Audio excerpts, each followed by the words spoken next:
नमस्ते। आपका अरविंद गणेश दामले चैनल में स्वागत है। मैं अरविंद दामले आपके सामने प्रस्तुत कर रहा हूँ मेरी ही कुछ रचनाएं। ये है इन रचनाओं का 859वां भाग। आपको ये रचनाएं पसंद आएँ तो मेरे अरविंद गणेश दामले चैनल को सब्सक्राइब करें, लाइक करें, शेयर करें और बेल आइकॉन दबाना ना भूलें।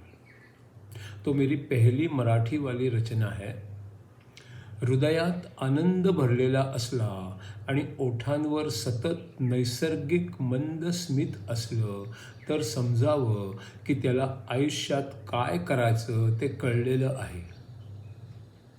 दुसरी रचना आहे, खूप लोक समारंभासाठी नवीन कपडे घालतात आणि अंग मळकट होऊ शकते अशी कामे करताना आधीच मळकट असलेले कपडे वापरतात. माझा एक मित्र ज्या कामात हातपाय मळणार असतील आणि कपडे खराब होण्याची शक्यता असेल तेव्हा नवीन कपडे वापरतो आणि म्हणतो, असं केल्याने कामे जास्त काळजीपूर्वक आणि भराभर केली जातात, जसं काही आपल्याला जरुरीचं काम संपवून लगेच एखाद्या समारंभाला जायचं आहे. आपलं विचार आणि जाणीव जशी असते तसे आपल्याला कपडे घालायला हवेत. तीसरी जो रचना है वो है हिंदी में निसर्गदत्त महाराज के उनके शिष्यों के साथ के संवाद में से ये है अगला 477वां सवाल। अगर मैं जो होना चाहता हूँ वो बन गया तो क्या मैं सबसे उच्च सत्य जो कि मैं हूँ ये है के बारे में विचार कर सकूँगा और वैसी कल्पना भी कर सकूँगा, और क्या वो मेरी कल्पना मात्र में ही रह जाएगा?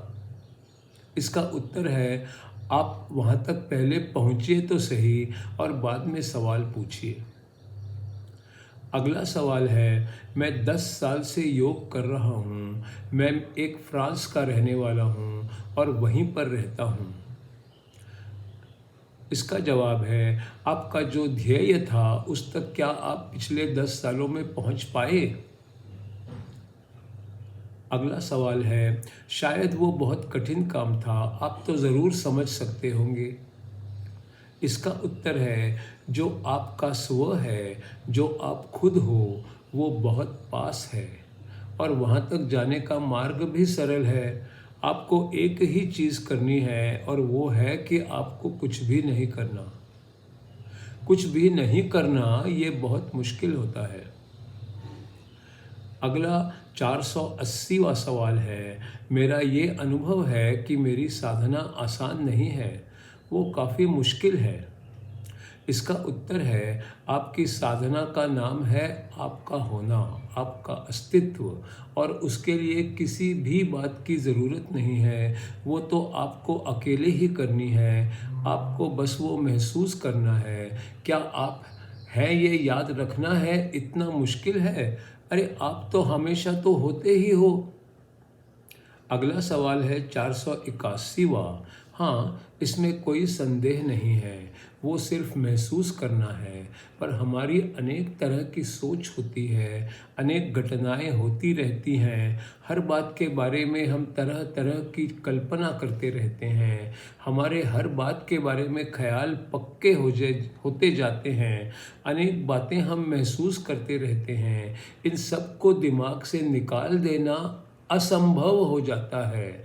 अभी इसी समय बिना किसी पहले वाले मतों के किसी भी चीज़ को देख भी लें तो भी पहले वाली सोच दबाई नहीं जा सकती, और शुद्ध शुद्ध सोच जो होती है वो ही दब जाती है। इसका उत्तर है, तो फिर आगे कैसे बढ़ना है? अगर हम सब अनावश्यक बातों को बुद्धि से निकाल दें तो क्या संभावनाएं हैं? बुद्धि को खाली या हल्का करने का आपके पास क्या मार्ग है? अगला सवाल है, सच तो ये है कि आदमी खुद से डरता है क्योंकि वो खुद का काफ़ी कुछ खुद से ही छिपाना चाहता है। मुझे लगता है कि मैं एक ऐसे आदमी की तरह हूँ जो अपने पास एक बम लेकर चल रहा है। मुझे लगता है कि किसी भी समय वो बम फट सकता है। मैं उस बम को फटने से रोक भी नहीं सकता और मैं उसे फेंक भी नहीं सकता। मैं पागल जैसा इस समस्या का हल खोज रहा हूँ, पर वो मुझे मिल नहीं रहा। मेरे लिए मुक्त होना उस बम से दूर होने के जैसा है। वो बम क्या है और कैसा है, ये भी मुझे पता नहीं है। मुझे इतना ही पता है कि बचपन से ही वे बम थे और वो बमों की संख्या बढ़ती ही गई। मुझे लगता है कि मैं उस डरे हुए बालक की तरह हूँ और वो कभी फटे ही ना, इसकी मैं निरंतर कोशिश करता रहता हूँ। मुझे ये भी लगता है कि किसी ने मुझे प्यार किया ही नहीं, अपनापन दिया ही नहीं, और मैं उस भावना का विरोध कर रहा हूँ। मेरे अंदर का बालक प्रेम का भूखा है और डर और दुख से भरा हुआ है। कभी कभी मुझे लगता है कि मुझे किसी की हत्या कर देनी चाहिए या फिर खुद को ही मार देना चाहिए। मैं निरंतर इस भावना में जी रहा हूँ और मुझे पता ही नहीं चलता कि मैं इससे छुटकारा कैसे पाऊँ। हिंदू लोगों की सोच और हम पश्चिम के लोगों की सोच में फ़र्क है। हिंदू सोच काफ़ी हद तक सीधी सादी है। पश्चिम की सोच में काफ़ी उलझनें होती हैं। मन के काम करने के तरीके में और सोच की दिशा में ही फ़र्क है। हिंदू सोच काफ़ी सात्विक होती है। वो पश्चिम के लोगों की सोच को समझ ही नहीं पाती। वहाँ का आदमी अस्वस्थ है, उसे अपना काम भी जारी रखना है, थकना और ऊबना भी नहीं है और स्व की खोज भी करते रहना है। शायद एक हिंदू मन इसको समझ नहीं पाएगा। इसका उत्तर है, संभावनाएं तो बहुत होती हैं। किसी की सोच का अंदाज भी उसकी सोच की दिशा से ही पता चल सकता है। वही व्यक्ति अपनी सोच के अनुसार उसके कारण बता सकता है। कोई भी बुद्धि सोचती है और किसी भी घटना के होने के कारण बताती है या ना होने के कारण बताती है। बुद्धि कभी अपना काम करना रोकती ही नहीं है।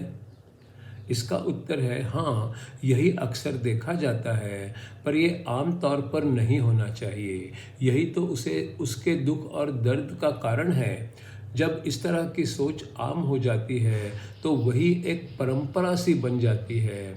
जो भी आम तौर पर लोग करते हों उससे किसी को तकलीफ नहीं होनी चाहिए, पर गलत सोच, गलत तरीके और गलत परंपराओं के कारण दुख दर्द बढ़ता ही जाता है।